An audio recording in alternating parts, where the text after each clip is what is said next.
অ্যানাস কিচেনে আপনাদের সবাইকে স্বাগত। আশা করি সবাই ভালো আছেন।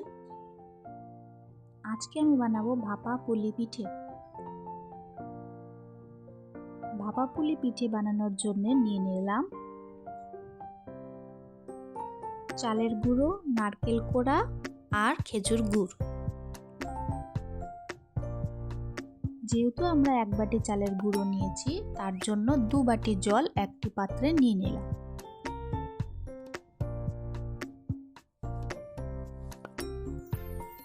দু বাটি জল একটি কড়াইয়ের মধ্যে দিয়ে দিলাম। হাফ টিস্পুন নুন দিয়ে দিলাম। এরপর 1 বাটি চালের গুঁড়ো দিয়ে দিব আর ভালো মতো মিশিয়ে নেব যাতে নিচে লেগে না যায়। ভালো মতো মিশে গেলে আমি একটা ডো বানিয়ে রেখে দিব আলাদা করে। অন্য একটি কড়াইয়ের মধ্যে নারকেল কোড়া দিয়ে দিব।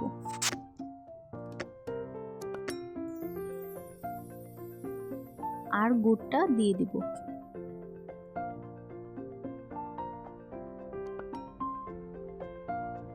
ভালো মতো মিশিয়ে নেব। গুড় থেকে জল ছেড়ে দিলে জলটা ভালো মতো শুকিয়ে নেব। পিঠে তো সব সিজনেই বানানো যায়, কিন্তু শীতে পিঠে খাওয়ার মজাই আলাদা। আজকের রেসিপিটা যদি আপনাদের ভালো লেগে থাকে, আমার চ্যানেলটিকে লাইক, শেয়ার, সাবস্ক্রাইব করে আমার পাশে থাকবেন। জলটা শুকিয়ে এসেছে। ব্যাস, পুরটা রেডি হয়ে গেল। চালের গুঁড়ো দিয়ে ডোটা ঠিক এমনভাবে রেখে দিয়েছিলাম।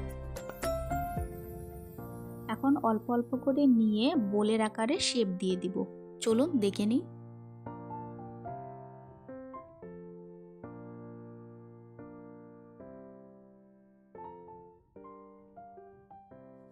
আপনারা খুবই সহজে এটা বাড়িতে বানিয়ে নিতে পারবেন।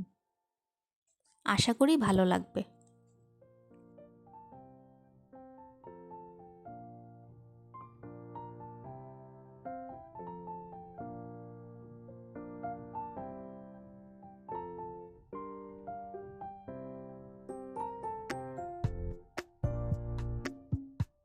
দেখুন আমি কত সুন্দর একটি শেপ দিয়ে দিয়েছি। আপনাদের সুবিধার জন্য আমি আরেকটি বানিয়ে দেখে দিলাম।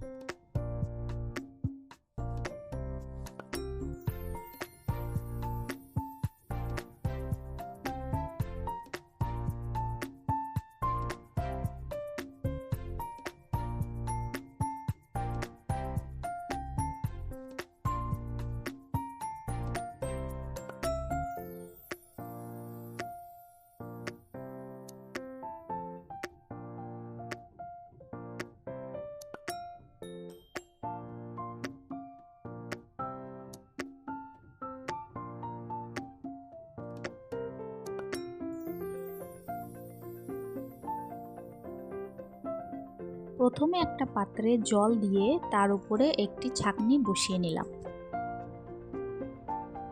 ছাঁকনির মধ্যে পিঠেগুলো দিয়ে 10 মিনিটের জন্য ভাপ দিয়ে নেব।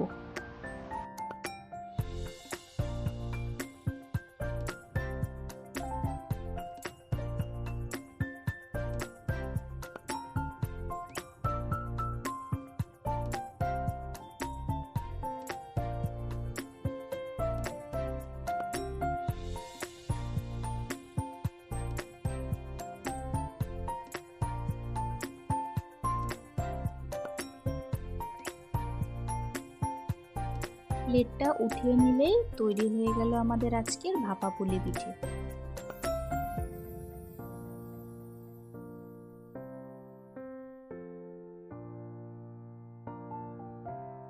পরিবেশন করেছি লিকুইড খেজুর গুড় দিয়ে। গুড় দিয়ে খাওয়ার মজাই আলাদা।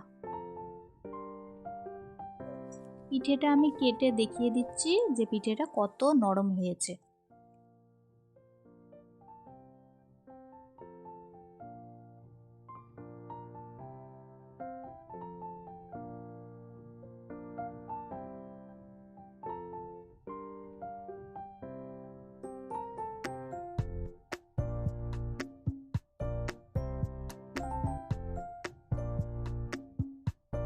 আজকের ভিডিও দেখার জন্য আপনাদের সবাইকে অনেক ধন্যবাদ। সবাই খুব ভালো থাকবেন।